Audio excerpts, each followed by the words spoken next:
Compound interest. Compound interest differs from simple interest in that simple interest, no one actually uses it because, well, as the name implies, it's kind of simple.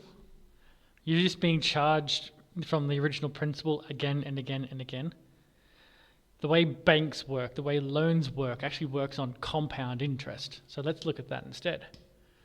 So let's start off with a principal of $1,000, a rate of 10% per annum, and the time is 1 year. So principal, calculations, the interest we make, and therefore the total amount of money we have. So with simple interest, with a principal of $1,000, we calculate it out. The interest we earn is $100, so now we have $1,100 in total. Woo, nice.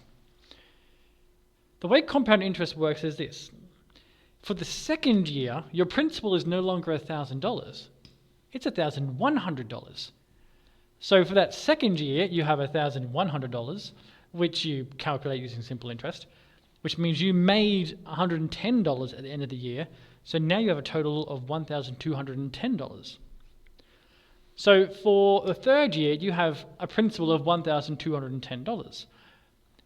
Apply the simple interest formula, calculate the interest, add it together, and you have $1,331.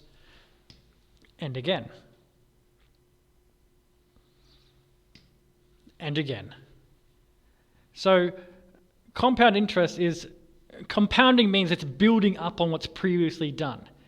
So it's if you had $1,000 at the start of the first year, at the start of the second year, you have 1,100. At the start of the third year, you have 1,210. At the start of the fourth year, 1,331. So it's compounding. It's quite literally what the word compound means. If you want to see how much interest you would earn after 15 years, doing it with the simple interest calculation is going to take far too long and it's tedious. Thankfully, there's a formula.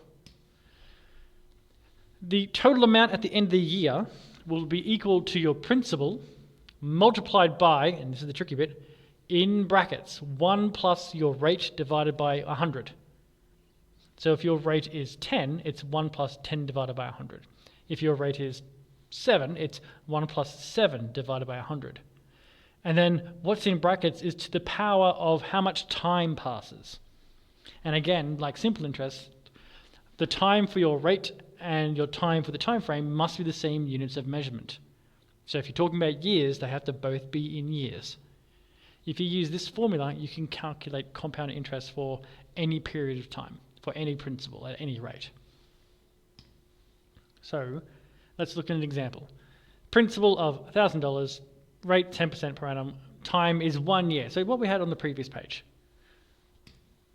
If we use our formula, it's the amount at the end of the year will be 1,000 times 1 plus 10 over 100 to the power of 1, and which is $1,100.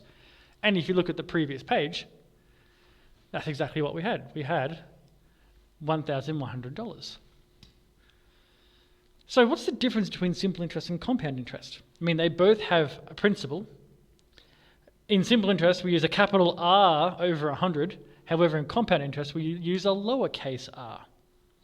And in simple interest, time is with a T. In compound interest, they use the letter N. So if you bring all this together, the formula you will use for compound interest is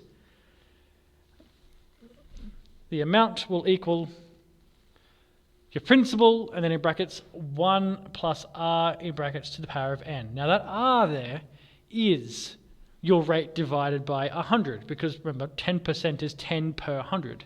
They've already just done that fraction for you. So if your r is 8%, then r would be 0.08. If your r is 20%, then it's 0.2. All right? So let's use it.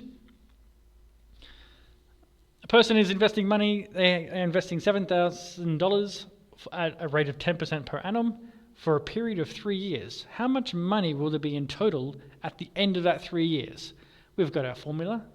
Step 1, write the formula.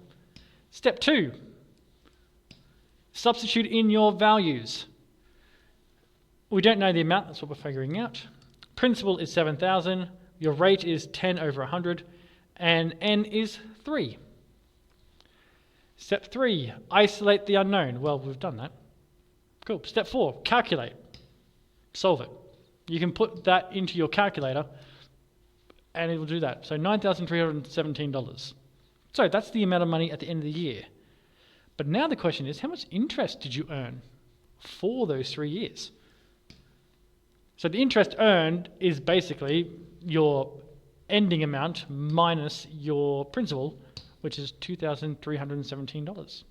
And that's compound interest.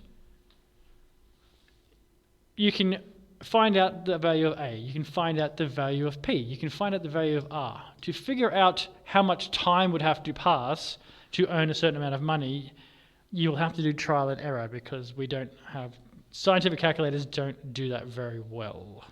And it's not part of what we're doing in class. So that is compound interest.